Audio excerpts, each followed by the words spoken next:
Over the last few days, I've been taking a look at the main Kirby games that made up the original era of the franchise and seeing what makes any one of them the best game in the series.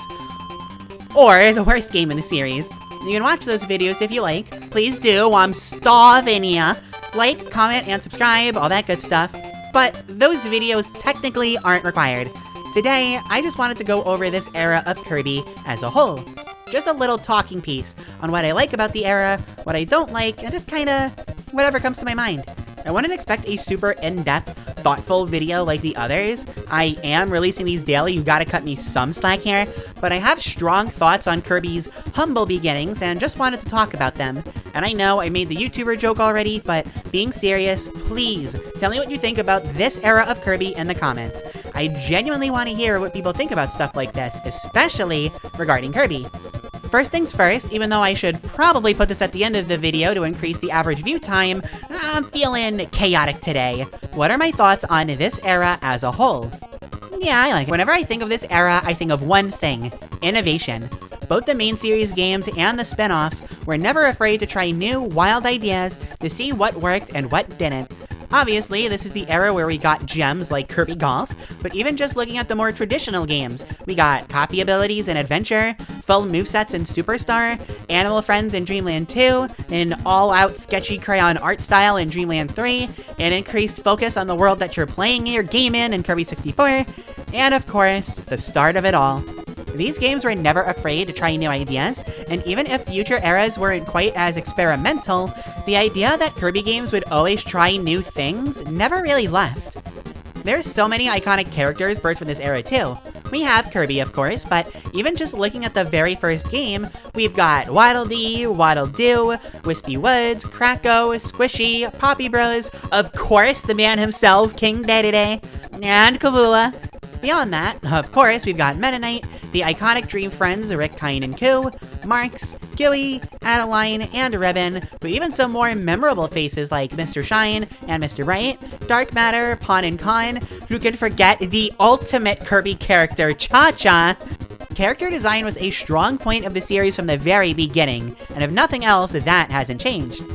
What certainly changed was how future games for a long time focused on certain characters. Two in particular, Meta Knight and Dedede.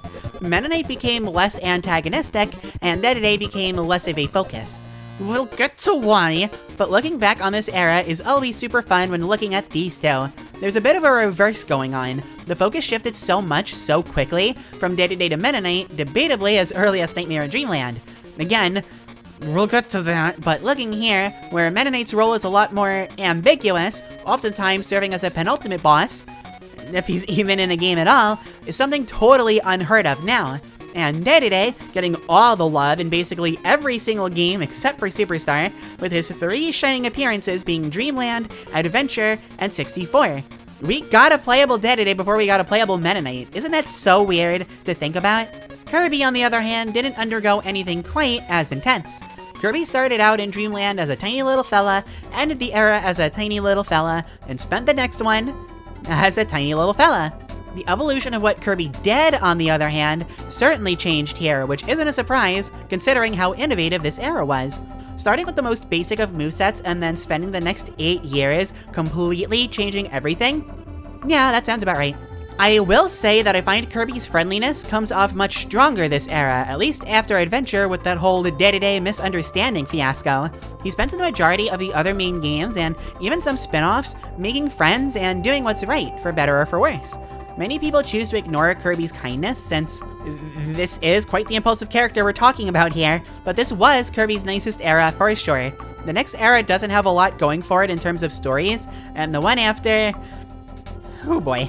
The most fascinating part of this era, to me, is comparing the 2 different directors of the main titles. Of course, we've got Kirby's dad, Masahiro Sakurai, and the infamously mysterious Shimamura.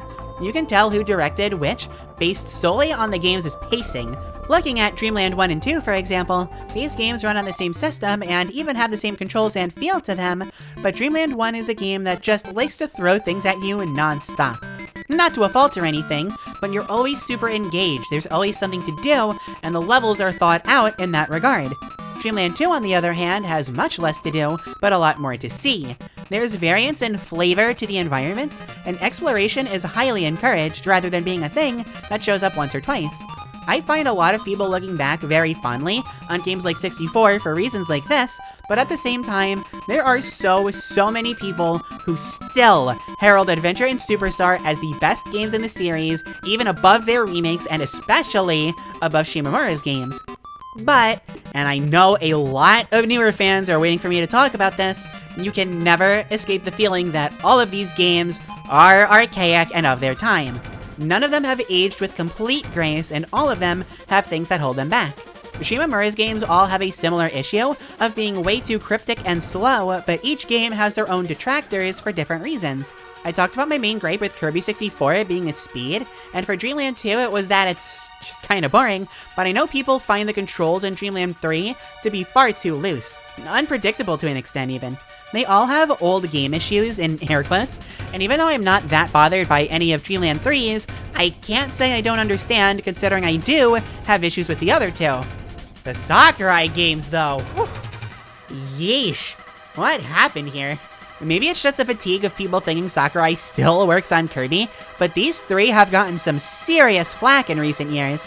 Dreamland 1 is too short to mean anything. Adventure lacks too much to be enjoyable. Superstar controls really poorly, which makes it really hard to go back to. And I should clarify, there is nothing wrong with people having these complaints. Agree or disagree, I think they're all valid.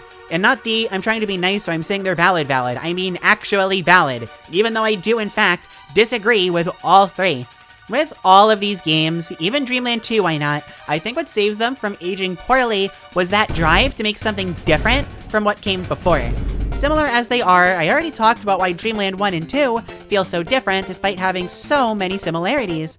You can't tell me that Nightmare in Dreamland and Squeak Squad, for example, have that going for them.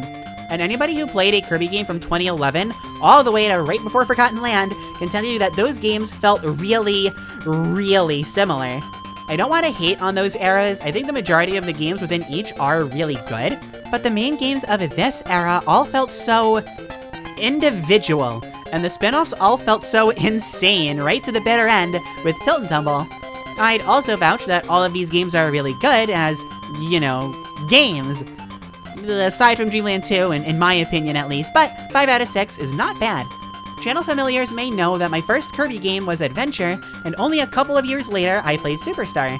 I can't call myself wistful or nostalgic for this era though. My combined playtime with those games until I had a Wii was honestly only about 30 minutes. In the 90s, I only had a Game Boy and a PlayStation, and my time on the Game Boy was mostly Pokemon. I know, ironic, right? I didn't really get into Kirby until Nightmare in Dreamland. Again, ironic, right? Which was after this era. I only came back to play Dreamland 1, Adventure, Crystal Shards, all of these when I got a Wii later down the line. The last Kirby game I owned before my collection was complete and I just had to wait for new games to come out was Dreamland 2. If anything, a lot of the Kirby games from this era were an afterthought to me, games that looked cool but I had no way to play. God, the Wii was so good. My point is, ignoring those 30 minutes, my love for this era of Kirby does not come from nostalgia. I don't even like most 8-bit games very much, if I'm being perfectly honest. My love for this era is a genuine 2022 respect and admiration. Every game felt so different while still having a major emphasis on simple fun, and I love that. I find myself playing these games for fun more than I do future games. I play those for fun all the time too, don't get me wrong, but I get a lot more into that speedrunner mood and mentality, a feeling to do some funky challenge run, things like that.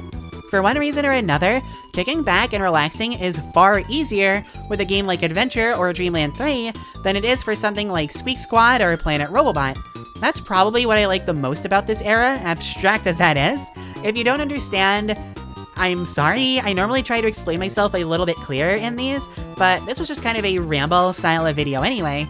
But with that, tell me, what are your thoughts? Let me know in the comments. I know I said that already, but I want to remind ya.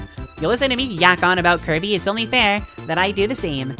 From here, we move on to the GBA, Wii, and DS, starting Kirby's current middle era. I never know what to call this one, so I guess give me ideas for that in the comments too. Starting with Nightmare in Dreamland and ending almost 10 years later with Mass Attack, that era has an entirely different feel to this one, despite the first game being a remake of Adventure. I'll give my thoughts on that era over the coming days, and we'll have another video like this one once we wrap that up. But until I see you again, I have been Claire, Kirby fan. Thank you all so much for watching, and I will see you around. Bye!